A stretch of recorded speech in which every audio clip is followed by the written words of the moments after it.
ವಿಧಿಸುವ ಬಗ್ಗೆ ಚರ್ಚೆ ಕೂಡ ಆಗ್ತಾ ಇರುವಂತದ್ದು. ಬಿಜೆಪಿ ನಾಯಕರ ಕೆಂಗಣ್ಣಿಗೆ ಪ್ರಿಯಾಂಕ್ ಖರ್ಗೆ ಗುರಿಯಾಗಿದ್ದಾರೆ. ಆರ್ಎಸ್ಎಸ್ ಚಟುವಟಿಕೆಗೆ ಬ್ರೇಕ್ ಹಾಕೋದಕ್ಕೆ ಸಚಿವ ಗ್ಯಾರಂಟಿಗಳಿಂದ ಆರ್ಥಿಕ ಹೊರೆ, ಅಭಿವೃದ್ಧಿಗೆ ಹಿನ್ನಡೆ ಆಗ್ತಾ ಇರುವಂತದ್ದು. ಸಂಘ ಪರಿವಾರಕ್ಕೆ ಸಚಿವ ಪ್ರಿಯಾಂಕ್ ಖರ್ಗೆ ಸವಾಲ್ ಹಾಕ್ತಾ ಇದ್ದಾರೆ. ಸರ್ಕಾರದ ಕೆಂಗಣ್ಣಿಗೆ ಗುರಿಯಾಗ್ತಾ ಇರುವಂತದ್ದು. ಆರ್ಎಸ್ಎಸ್ ನಿಷೇಧಿಸಬೇಕು ಅಂತ ಹೇಳ್ಬಿಟ್ಟು ಸರ್ಕಾರಿ ಸ್ಥಳಗಳಲ್ಲಿ ಕಾರ್ಯಕ್ರಮ ಬೇಡ ಅಂದಿದ್ದೀನಿ ಅಷ್ಟೇ.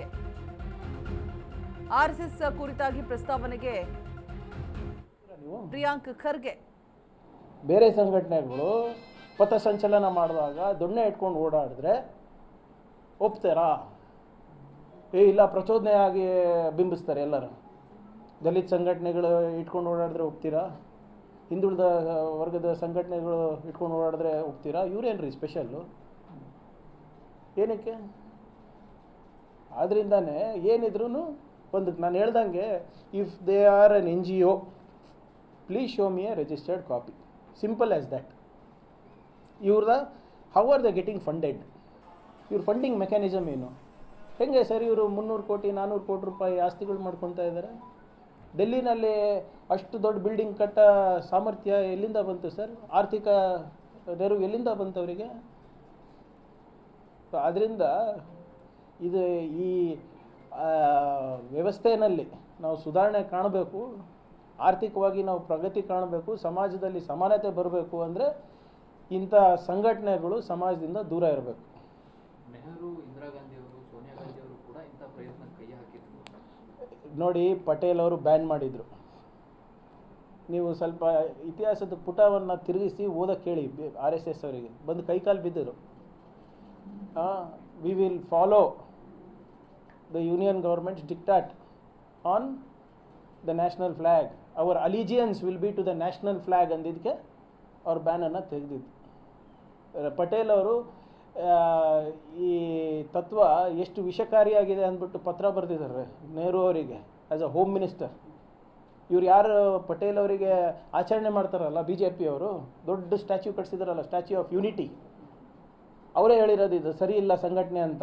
ಆಮೇಲೆ ಕೈಕಾಲು ಬಂದು ಬಿದ್ದಾಗ ಇವರು ಓಕೆ ಅಂದಿದ್ರು. ಇವ್ರು ಇಷ್ಟೆಲ್ಲ ಮಾತಾಡ್ತಾರಲ್ಲ ಇಂದಿರಾ ಗಾಂಧಿ ಅವ್ರ ಬಗ್ಗೆ, ಎಮರ್ಜೆನ್ಸಿಗೆ ಸಪೋರ್ಟ್ ಮಾಡಿದ್ರಲ್ಲ ಇವರೆಲ್ಲ. ನೋಡಿ, ಇವರು ಹೇಡಿಗಳು ಇವರೇ. ಅವ್ರ ಇತಿಹಾಸದಲ್ಲಿ ಪುಟ ತೆಗೆದು ನೋಡಿ ನೀವು. ಈ ವೀರ್ ಸಾವರ್ಕರ್ ಅಂತ ಹೇಳ್ತೀರಾ, ವೀರ್ ಬಿರುದು ಹೆಂಗೆ ಸಿಕ್ತು ಅಂದರೆ ಗೊತ್ತಿಲ್ಲ ಅಂತಾರೆ. ಬ್ರಿಟಿಷಿಂದ ಪೆನ್ಷನ್ ತಗೋತಾರೆ ಇವರು ದೇಶಭಕ್ತರ. ಯಾವ ಸಂಘಟನೆ ಮುಖ್ಯಸ್ಥ ಬ್ರಿಟಿಷಿಂದ ಪೆನ್ಷನ್ ತಗೊತಾ ಇದ್ದರೆ ಅವ್ರು ಹೆಂಗೆ ಸರ್ ದೇಶಭಕ್ತ ಅದ? ಯಾವ ಸಂಘಟನೆ ನಮ್ಮ ರಾಷ್ಟ್ರಧ್ವಜವನ್ನು ಅವರ ಹೆಡ್ ಕ್ವಾರ್ಟರ್ಸ್ನಲ್ಲಿ ಹಾರಿಸಲ್ಲ, ಅವ್ರು ಹೆಂಗೆ ಸರ್ ದೇಶಭಕ್ತರಾಗ್ತಾರೆ? ಯಾವ ಸಂಘಟನೆ ನಮ್ಗೆ ಸಂವಿಧಾನ ಬೇಡ ಮನುಸ್ಮೃತಿ ಬೇಕು ಅಂತ ಹೇಳಿದವರು ದೇಶಭಕ್ತ ಹೆಂಗೆ ಆಗ್ತಾರೆ? ಯಾವ ಸಂಘಟನೆ ಒಂದು ರಾಷ್ಟ್ರದ ನಿಯಮಗಳನ್ನು ಪಾಲನೆ ಮಾಡಲಾರ್ದೆ ಒಂದು NGO ಆಗಿ ರಿಜಿಸ್ಟರ್ ಕೂಡ ಮಾಡಿಸಿಲ್ಲ ಅಂದರೆ ದೇಶಭಕ್ತರು ಹೆಂಗೆ ಸರ್ ಆಗ್ತಾರೆ ಇವರು? ಯಾಕೆ ಸರ್ ಮೋಹನ್ ಭಗವತ್ ಅವರಿಗೆ ಅಷ್ಟು ಸೆಕ್ಯೂರಿಟಿ ಬೇಕು? Equivalent to the ministry of external affairs and home minister. Why does he need it? ಪ್ರಧಾನಿಯನ್ನು ಹಿಡಿದುಕೊಂಡು ದೇಶದಲ್ಲಿ ಇರುವಂತಹ ಬಹುತೇಕ ಆಡಳಿತ ನಡೆಸ್ತಾ ಇರುವಂತವ್ರು RSSನವರು. ಹೀಗಾಗಿ ಅವ್ರನ್ನ ನಿರ್ಬಂಧ ವಿಧಿಸೋದಕ್ಕೆ ನಿಮ್ಮ ಕೈಯಲ್ಲಿ ಸಾಧ್ಯ ಇಲ್ಲ ಅನ್ನೋದು ಜೋಶಿ ಅವರ. ನಾನು ನಿರ್ಬಂಧ ಎಲ್ಲ ಹಾಕ್ತಾ ಇದ್ದೀನಿ. ಆಚರಣೆ ಮಾಡಲಿ ನಿಮ್ಮ ಮನೆಯಲ್ಲಿ.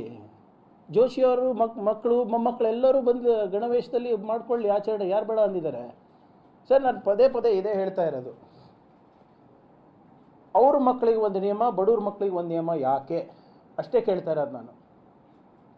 ಅವ್ರಿಗೆ ಇದ್ದರೆ ನಾನು ನಿಮ್ಮ ಅಮಿತ್ ಶಾ ಅವರು, ರಾಜನಾಥ್ ಸಿಂಗ್ ಅವರು, ನಿಮ್ಮ ಜೋಶಿ ಅವರು, ನಿಮ್ಮ ಅಶ್ವಥ್ ನಾರಾಯಣ ಅವರು, ಅಶೋಕ್ ಅವರು, ಯಾರೇ ನೀವು ಇಡೀ ನಿಮ್ಮ ಅನುರಾಗ್ ಠಾಕೂರ್ ಅವರು ಎಲ್ಲ ನಿಮ್ಮ ಯಾರ್ಯಾರು ಅಲ್ಲಿ ಮೇಲ್ಗಡೆ ಇದ್ದಾರಲ್ಲ, ಅಲ್ಲಿ ಕ್ಯಾಬಿನೆಟ್ಟು, ಇಲ್ಲಿ ಆಪೋಸಿಷನ್ನು, ಇವ್ರ ಮಕ್ಕಳೆಲ್ಲ ಏನು ಮಾಡ್ತಾ ಇದ್ದಾರೆ ಸ್ವಲ್ಪ ನೋಡಿಬಿಡಿ ಸರ್ ಅಷ್ಟೇ. ಇವ್ರ ಮಕ್ಕಳೆಲ್ಲ ಯಾಕೆ ಗಣವೇಶ ಹಾಕೊತಾ ಇಲ್ಲ? ಯಾಕೆ ತ್ರಿಶೂಲ್ ಇಟ್ಕೊಂಡು ಓಡಾಡ್ತಾ ಇಲ್ಲ? ಯಾಕೆ ಗಂಗನಲ್ಲಿ ಸ್ನಾನ ಮಾಡೋಲ್ಲ? ಯಾಕೆ ಇವರು ಧರ್ಮ ರಕ್ಷಣೆಗೆ ಹೋಗ್ತಾ ಇಲ್ಲ? ಗೋ ರಕ್ಷಣೆ ಮಾಡೋದಿಲ್ಲ, ಗೋಶಾಲೆ ನಡೆಸ್ತಾ ಇಲ್ಲ, ಗೌಮೂತ್ರ ದಿನ ಎದ್ದು ಗೌಮೂತ್ರ ಯಾಕೆ ಕುಡಿತಾ ಇಲ್ಲ? ಇವೆಲ್ಲ ಬೇರೆಯವ್ರಿಗ? ಧರ್ಮ ರಕ್ಷಣೆ ಮಾಡಲಿಕ್ಕೆ RSS ಪ್ರವಚನ ಬೇರೆ ಇಲ್ಲ, ಹಿಂದೂಗಳು ಏನೋ ಅಪಾಯದಲ್ಲಿದ್ದಾರೆ, ಹಿಂದೂ ಧರ್ಮ ಅಪಾಯದಲ್ಲಿದ್ದಾರೆ, ಇದು ಉಳಿಸ್ಲಿಕ್ಕೆ ನೀವೆಲ್ಲ 4 ಜನ 5 ಜನ ಮಕ್ಕಳು ಹುಟ್ಟಿಸಿ ಅಂತ ಇವ್ರು ಬ್ರಹ್ಮಚಾರಿಗಳಿಗೆ ಇರಬೇಕು. ಬಡವರಿಗೆ ನೀವು ಮಕ್ಕಳು ಹುಟ್ಟಿಸಿ ಅನ್ಬೇಕು, ಅಲ್ಲಿ ಬಡತನ ಇದೆ. ಇವರೆಲ್ಲರೂ RSSನವರು ಪ್ರವಚನ ಮಾಡಿ ಎಲ್ಲ ಕಡೆ ಅಡ್ಡಾಡಿ ಇವರು ಬ್ರಹ್ಮಚಾರಿಯಾಗಿ ಉಳಿಬೇಕಾ? ಮಾಡ್ಕೊಳ್ರಿ, ಇವರೇ ಮದುವೆ ಮಾಡ್ಕೊಳ್ಳಿ. ಬೇರೆ ಥರ ಲೈಂಗಿಕ ಕಿರುಕುಳ ಕೊಡ್ತಾ ಇದ್ದೀರಲ್ಲ RSS ಶಾಖೆಗಳಲ್ಲಿ, ಮದುವೆ ಮಾಡ್ಕೊಳ್ಳಿ ಅಧಿಕೃತವಾಗಿ. ಮಾಡ್ಕೊಂಡು 3 ಮಕ್ಕಳು ಹುಟ್ಟಿಸ್ಬಿಟ್ಟು ದಯವಿಟ್ಟು ಧರ್ಮ ರಕ್ಷಣೆಗೆ, ರಾಷ್ಟ್ರ ರಕ್ಷಣೆಗೆ ಮುಂದೆ ಬನ್ನಿ. ಕೋಲಿಟ್ಕೊಂಡು ಪ್ರಚೋದನಕಾರಿಯಾಗಿ ಭಾಷಣ ಮಾಡೋದಲ್ಲ. ಸರ್, ಇದನ್ನು ನೀವು ಪ್ರಶ್ನೆ ಮಾಡ್ತಿದ್ದ ಹಾಗೆ ನಿಮ್ಮ ಮೇಲೆ ವೈಯಕ್ತಿಕ ಟೀಕೆಗಳು ಪ್ರಾರಂಭ ಆಗಿತ್ತು, ಏನು ಮಾಡ್ತೀವಿ? ಗಡಿಬಿಡಿಯಲ್ಲಿ ಹುಟ್ಟಿದ್ದಾರೆ ಪ್ರಿಯಾಂಕರ್ಗೆ ಅವರು, ಹರಿಪ್ರಸಾದ್ ಅವರು, ಈಗ ನಿಮ್ಮ ಹೆಸರನ್ನು ಇಟ್ಕೊಂಡು ನೋಡ್ರಿ, ನಾವು 7 ತಿಂಗಳಲ್ಲಿ ಹುಟ್ಟಿದ್ದೀವ, 9 ತಿಂಗಳಲ್ಲಿ ಹುಟ್ಟಿದ್ದೀವಿ ತಾನೆ. ಹಾಂ, ನನಗೆ ಅವ್ರಿಗೆ ಏನು ಡಿಫ್ರೆನ್ಸು? BJP ಅವರಿಗೆ RSS ಅವರಿಗೆ